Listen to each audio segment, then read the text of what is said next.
Fermada shuncha vaqtdan beri fermada yashab kelyapmiz. Endi to'shlikka kelganmiz. Yo'l yo'q, suv yo'q, yashashimiz kerak bo'lsa, mahalla, berdagi hokimlar hech kim bizga qaramaydi. Qilyapsan demaydi. Maktab yo'q, bog'cha yo'q. Siz chiqarayotgan qarorlar bizga yetib kelyapti. Mana maktabimiz uchun arza qilyapmiz, arza yopilib ketyapti. 580 ta bola maktabga borar ekan. 5-maktabda va 65-maktabga qatnaydi. Maktablarda orasini masofasi 5 kilometr, 7 kilometr, bog'cha degan narsa yo'q. Bolalarimiz faqat uyda.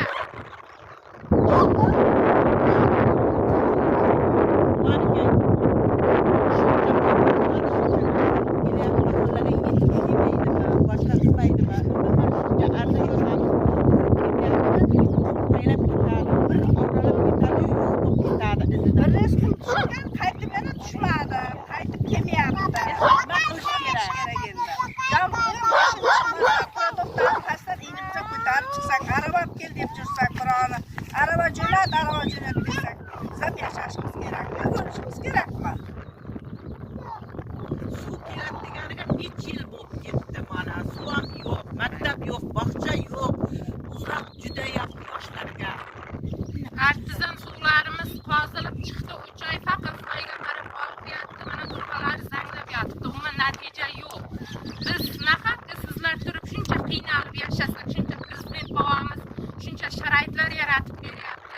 Mana yanvar 16-da yo'l uchun arza qildik. Mana bir mashina qum to'gilgan qumimiz mana turibdi. Yanvar 16-dan beri bugun kelaman, ertaga kelaman. Umuman natija yo'q. O'ynatib yuribdi. Bunisi bunga aytadi, bunisi kattaga aytadi. Faqat shu ahvol.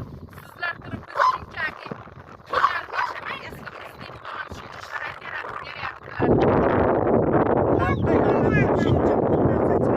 Hech kim kelib yordam bermaydi. Nima aholi nima demaydi ham.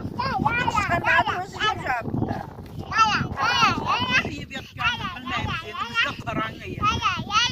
Bizga yo'l kerak. Boshlang'ich maktabimiz, boshlang'ichlar ham shu 5 kilometr, 7 kilometr boradi maktabga. Boshlang'ich Juda sinfi. juda uzoq. Gapim mana qanot turmay gapim. Satqichayna bo'lganda gapiringlar tez-tez. Gapirmani gapiga qo'shilamiz.